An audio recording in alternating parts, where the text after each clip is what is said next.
my background, I'm a secondary of Indonesia's Next Top Model Cycle 2. Then after that, I pursued my career as a content creator. And after being the first runner-up of Indonesia's Next Top Model Cycle 2, I pursued my career as content creator juga. Dan aku adalah lulusan degree of fashion business di LaSalle College Jakarta. So yeah, I work very closely with fashion industry, and I also love being in the fashion industry. Work with the people, like ibaratnya kayak it's been my passion for a long time. Dan I just love how it works, how the art works in fashion industry. Then di sini sesuai dengan tema Am I Too Old to Not Being Trendy, itu sebenarnya aku mau membagikan perspektif aku sebagai fashion content creator, karena aku kan mengawali karir juga sebagai fashion dan content creator kan. Nah, jadi sebagai orang yang bekerja di fashion kan ibaratnya udah kayak lifestyle kita sehari-hari lah. Dan nggak luput dari yang namanya trend. Fashion trends is always there. Every month pasti selalu ada fashion trend yang baru. Kalau misalkan dulu banget kalian tahu merek Crocs itu kan dulu lagi ngetrend tuh zaman itu. Nah tapi kan setelah bertahun ganti tahun kan udah nggak zaman dan orang udah melupakan itu. Ya namanya juga trend gitu. Trend it's a very short trends gitu loh, kayak paling cuman orang akan inget trend tuh paling cuma sebulan. Sebesar-besarnya trend ya paling sebulan. Kalau misalkan news trend ya paling cuma in a few days, habis itu orang akan lupa, akan ada datang trend baru lagi.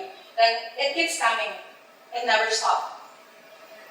Nah sama halnya juga kalau di fashion trend itu berjalan sangat cepat, apalagi kalau misalnya di dunia content creator.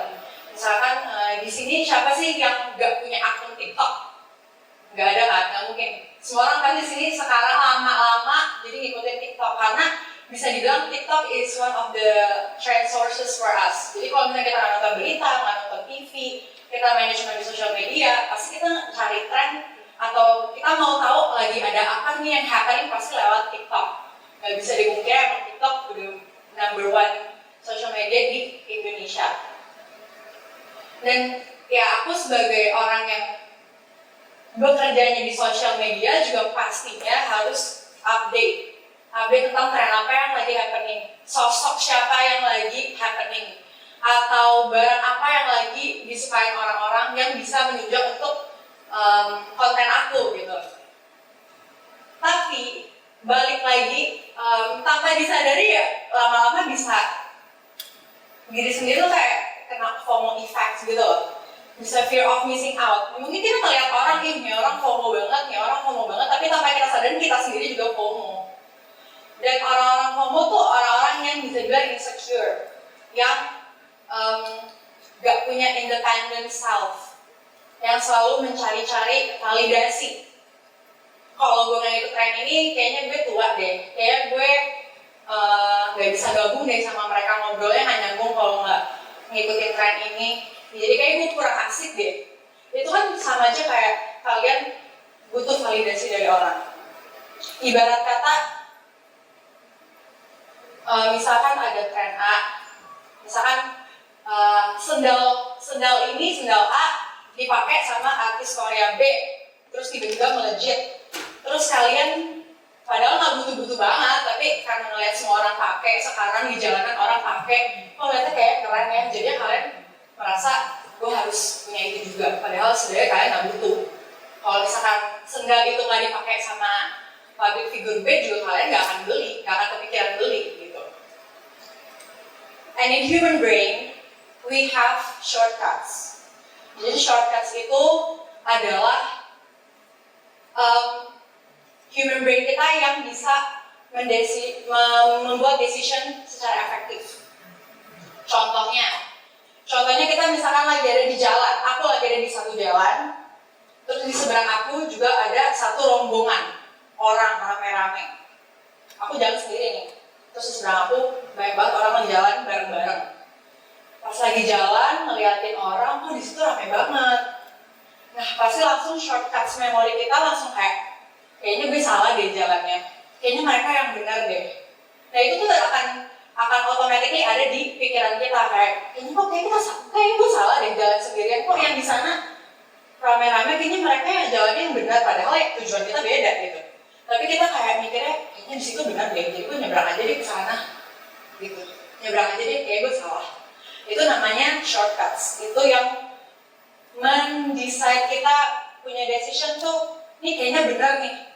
Sama halnya kayak trend, kayak ngikutin yang lagi viral misalkan. Ngelihat semua orang melakukan hal itu, kayaknya hal itu benar deh.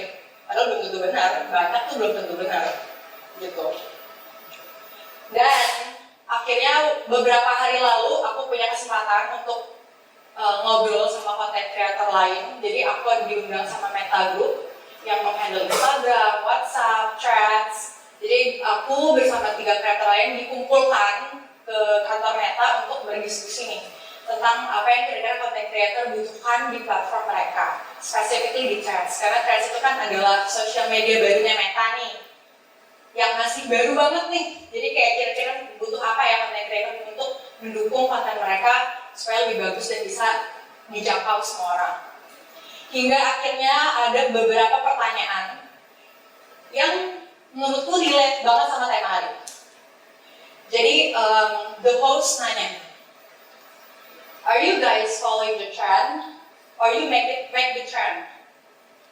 Dan salah satu temanku yang content creator itu dia jawab gini, sebenarnya it's easy for us to follow the trend because kita nggak harus mikir, kita nggak harus capek-capek ngeliat ini bakal laku apa enggak. Ya udah kalau ada trend kita tinggal ikutin aja, kan gampang, copy and paste, gitu kan? Yang memang benar gampang, betul.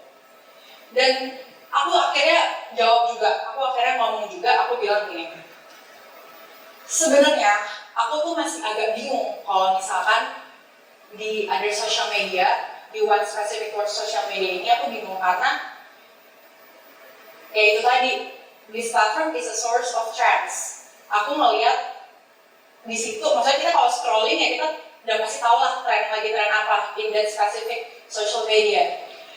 Terus aku udah pernah mencoba untuk mengikuti tren tersebut, tapi balik lagi ada yang nembus. Misalnya ada yang kayak akhirnya di-notice sama orang, ada yang enggak. Ada yang udah ngikutin tren tapi kok nggak naik-naik juga gitu kan. Jadi kayak, wah kok aneh gitu. Terus akhirnya aku bilang, in this one platform, kok kayaknya cepet banget naik dan cepet banget turun ya. Kalau misalkan kita ngikutin tren, rasanya tuh followers tuh langsung naik, viewers tuh langsung naik, langsung menjangkau banyak audiens. Tapi once nggak ngikutin tren, once kita misalkan nggak main social media tersebut selama 1 hari atau 2 hari, itu the followers will go down faster also. Jadi itu cepat naik dan cepat juga turun, views cepat naik dan cepat juga turun. Dan jujur itu bikin aku jadi agak capek gitu, kayak harus ngikutin tren terus, kayak kenapa sih udah ngikutin tren, bagus-bagus nembus, bagus-bagus ngikutin tren juga nggak nembus gitu. Untuk apa gitu, jadinya capek ke diri sendiri. Dan itu yang akhirnya jadi concern buat aku dan teman-teman content creator juga yang lain yang merasakan, yang kita obrolin ke Meta. Kita bingung sama algoritmanya gitu. Dan pada akhirnya sampai aku mendapat konklusi ke diriku sendiri setelah aku memikirkan pertanyaan itu, aku mendapat konklusi kayak, oke, trends are keep coming, mau sampai kapanpun tren akan selalu ada, dan tren itu kan bersifatnya sangat short term. Jadi kayak masa sih gue ketinggalan itu cuman melewati tren yang hanya 3 hari, tren yang hanya 1 minggu, tren yang hanya 1 bulan, gitu kan? Kayak enggak sih, gue nggak ketinggalan. I can make my own trend, or maybe I just simply don't follow trends, gitu. Ya karena balik lagi, kalau kalian terus menerus dengan memaksa diri mengikuti trends, kayak you know you don't like it so much, tapi karena orang-orang pakai itu mungkin ada peer pressure atau ada pressure dari lingkungan, jadi kalian harus mengikuti trends. Tapi kalau balik lagi kalian nggak suka, ya itu nggak akan sehat untuk diri kalian gitu. Jadi sekarang yang aku praktekkan adalah oke, I see trends, aku melihat trend, fashion trends mungkin, atau nggak mungkin news yang lagi nge-trends apa. Oke, I see it, aku tahu, tapi I don't really follow them. I follow yang menurutku align with myself, align with my branding, yang align with my likeness aja, yang menurutku aku suka, aku mau melakukan itu, dan ini trend ini adalah opportunity baru untuk aku, ya udah aku follow. Tapi kalau misalnya emang ya kayaknya gak deh, cukup untuk tahu aja, ya udah I keep it to myself. Jadi emang gak ada kata too old for trendy, to not being trendy, gak ada kata itu hanya ada di pikiran, karena balik lagi at the end, it's not about trendy, it's about being confident and being enough with yourself. Gitu. Yeah, so that's it for me. Dibahas di topik soal not being trendy ini, I hope you guys juga bisa mengerti dan mendapat perspektif baru dari aku. Thank you.